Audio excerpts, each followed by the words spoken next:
खुलुमबाय बेयो बड'लेण्ड इंखं टेलिभिजन दिनै 3 आगस्ट 2025 रबिबारखालि सानसेनि बरादखौ नोंथांमोननि खाथियाव लाबोदों आं सदानन्द दैमारिया।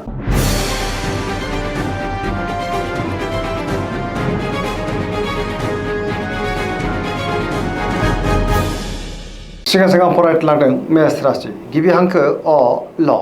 दिनैनि साना जोबोर मोजां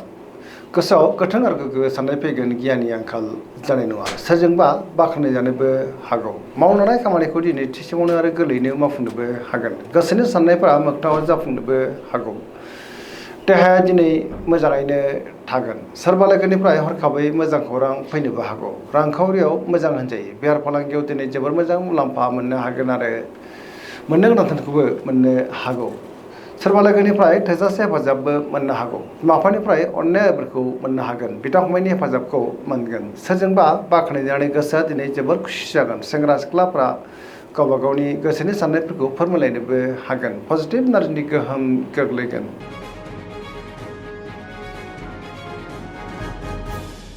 वृष राशि गिबि हांखो इ उ ब दिनैनि साना जोबोर मोजां गोदान खामानियाव आखाइ होजेननो हागोन गोसोनि साननायफ्रा मोगथाङाव दिनै जाफुंनोबो हागौ सोरजोंबा बाख्नाय जानोबो हागौ गोसोआव बोलो बांगोन मावनाय खामानिखौ दिनै थि समावनो आरो गोरलैयैनो मावफुंनोबो हागोन सोरजोंबा बाख्नाय जानानै गोसोआ दिनै जोबोर खुसि जागोन समाजाव मान मोननो हागोन रांखावरियाव मोजां होनजायो बेफार फालांगियावबो दिनै जोबोर मोजां मुलाम्फा मोननो हागोन न'खराव बिदा फंबायनिफ्राय हेफाजाबखौ मोननो हागोन बिसि फिसायनि गेजेराव अनलायनाया बांगोन देहाया दिनै मोजाङैनो थागोन जायखि खामानि मावानो दिनै मोनफ्रोमबो खामानिखौनो गोरलैयैनो मावफुंलांनो हागोन गोसोआव गोथों आरो गोग्गो साननाय फैगोन पजिटिभ साननो हागोन गियाननि आंखाल जानाय नङा।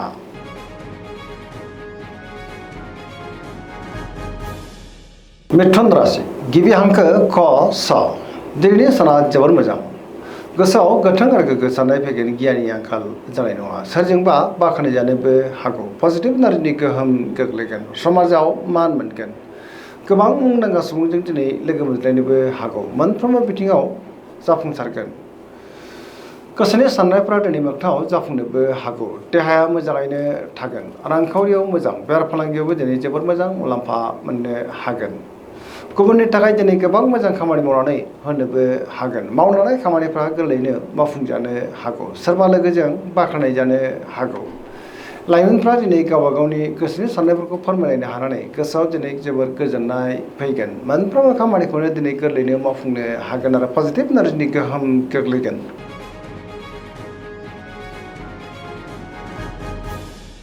कर्कट राशि गिबि हांखो ड ह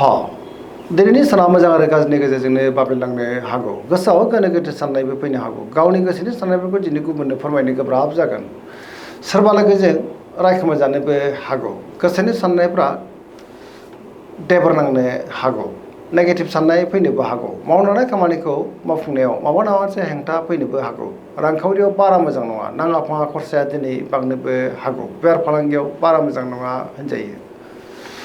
समाजाव मान मोननो हागोन देहाया दिनै मोजाङैनो थागोन गुबुननिफ्राय हेफाजाब मोननो हागोन फरायसाफ्रा दिनै फरायनायाव गोसो दुंखांगोन आरो मोजां फिथाइ मोनगोन न'खराव बिसि फिसायनि गेजेराव अननानै फैगोन गुबुननि थाखाय दिनै गोबां मोजां खामानि मावनानै होनोबो हागोन अब्लाबो नाथाय सुथुरनि गाज्रि नोजोर थानोबो हागौ मोनफ्रोमबो बिथिङावनो दिनै सांग्रां जानाया गाहाम लामा सामायाव हान्थियोब्ला दिनै सांग्रां जानांगोन।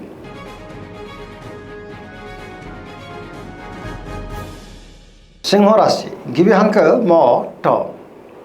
दिनैनि साना मोजां आरो गाज्रिनि गेजेरजोंनो बाबेनलांनो हागौ गोसोआव गोनो गोथो साननाय फैनो हागौ गावनि गोसोनि साननायफोरखौ दिनै गुबुननो फोरमायनो गोब्राब जागोन मावनाय खामानिफ्राबो माबा मोनसे गोरोन्थिबो जालांनो हागौ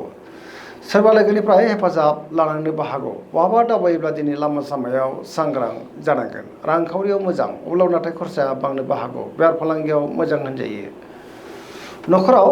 एना एनिबो फैनो हागौ गोसोनि साननायफ्रा दिनै गोरोबलायाबो जानो हागौ देहाया दिनै बारा मोजां थानाय नङा गोबां रोखोमनि देहायारि जेंनाजों मोगा मोगि जानांनोबो हागौ जानाय लोंनायाव सांग्रां जानांगोन गुबुननि थाखाय दिनै नाङा फाङा जेंनायाव गोग्लैनांनोबो हागौ आरो नेगेटिभ एनार्जिनि गोहोमबो गोग्लैनो हागौ।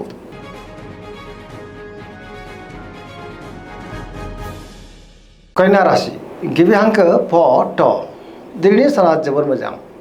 बहाबा दावबायोब्ला दिनै जोबोर मोजां आरो मोजाङैनो हान्थिनोबो हागोन गियाननि आंखाल जानाय नङा सोरजोंबा बाख्नाय जानोबो हागौ समाजाव गोबां मान मोननो हागोन गुबुननि थाखाय दिनै गोबां मोजां खामानि मावनानै होनोबो हागोन देहाया दिनै मोजाङै थागोन फरायसाफ्रा फरायनायाव गोसो दुंखांगोन आरो मोजां फिथाइ मोननोबो हागोन रांखावरियाव मोजां होनजायो बेफार फालांगियावबो दिनै जोबोर मोजां मुलाम्फा मोनगोन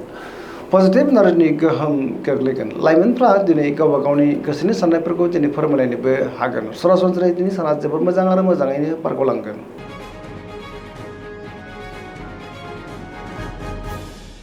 तुला राशि गिबि हांखो र ट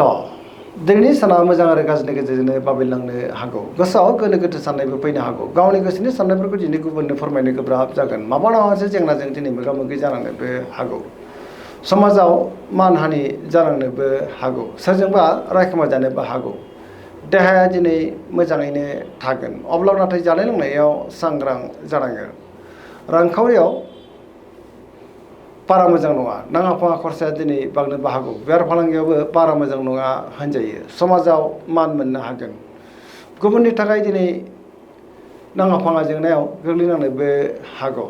गोदान खामानियाव आखाइ होजेननो हानाय नङा सेंग्रा सिख्लाफ्रा दिनै गावबा गावनि गोसोनि साननायफोरखौ फोरमायलायनो हागोन अब्लाबो नाथाय नेगेटिभ एनार्जिनि गोहोमबो गोग्लैनो हागौ मोनफ्रोमबो बिथिङावनो दिनै सांग्रां जानाया गाहाम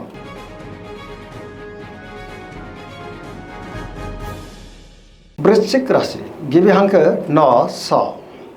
दिनैनि साना जोबोर मोजां गुबुननि थाखाय दिनै गोबां मोजां खामानि मावनानै होनोबो हागोन सिगांनि बबेबा आद्रा खामानियाबो दिनै मावफुंजानो हागौ गुबुनजों मोजां सोमोन्दो लाखिनो रोंगोन पजिटिभ एनार्जिनि गोहोम गोग्लैगोन गोसोआव गोथों आरो गोग्गो साननाय फैगोन समाजावबो मान मोननो हागोन गुबुनजों मोजां सोमोन्दो लाखिनो रोंगोन गोसोनि साननायफ्रा दिनै मोगथाङाव जाफुंनोबो हागौ गोसोनि बोलोआ बांगोन समाजावबो मान मोननो हागोन न'खराव दिनै बिसि फिसायनि गेजेराव अननानै फैगोन रांखावरियाव मोजां होनजायो बेफार फालांगियावबो दिनै जोबोर मोजां मुलाम्फा मोननो हागोन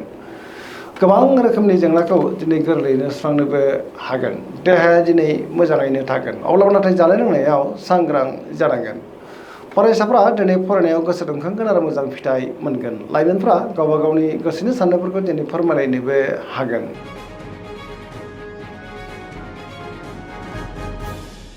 धनु राशि गिबि हांखो ढ फ भ दिनैनि साना बारा मोजां नङा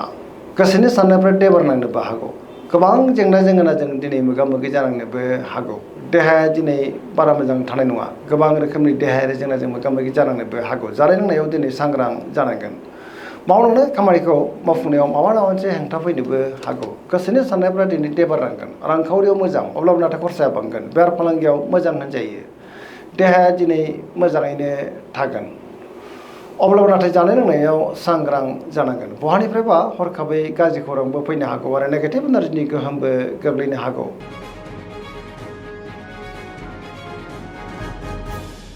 मकर राशि गिबि हांखो ख ज दिनैनि साना जोबोर मोजां गोथों आरो गोग्गो साननो रोंगोन गियाननि आंखाल जानाय नङा गोबां मुंदांखा सुबुंजों दिनै बहाबा लोगो मोनज्लायनोबो हागौ सुथुरखौ दिनै गोरलैयैनो फेजेननोबो हागोन गोसोनि साननायफ्रा मोगथाङाव जाफुंनोबो हागौ मावलांनाय खामानिखौ थि समावनो आरो गोरलैयैनो मावफुंनो हानानै गोसोआव गोजोननाय फैगोन रांखावरियाव मोजां बेफार फालांगियाव मोजां होनजायो गोबां मुलाम्फाबो जानो हागौ गुबुनजों दिनै मोजां सोमोन्दो लाखिनो रोंगोन गोदान खामानियाव आखाइ होजेननो हागोन बिदा फंबायनिफ्राय थोजासे हेफाजाब मोननोबो हागौ फरायसाफ्रा दिनै फरायनायाव गोसो दुंखांगोन आरो मोजां फिथाइ मोननोबो हागोन धोरोमारि बिथिङाव गोसो दुंखांनो हागौ सरासनस्रायै दिनै साना जोबोर मोजां आरो मोजाङैनो बारग'लांगोन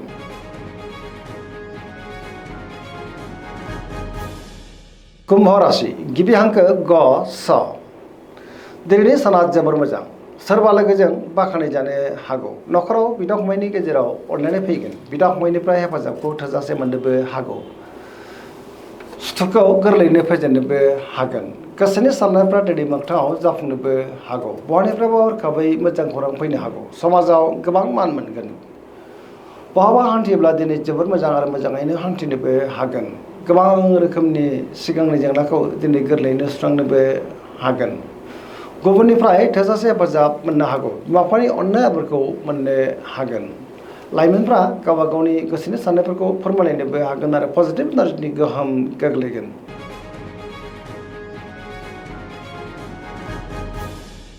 मीन राशि गिबि हांखो ड स दिनैनि साना मोजां आरो गाज्रिनि गेजेरजोंनो बाबेनलांनो हागौ।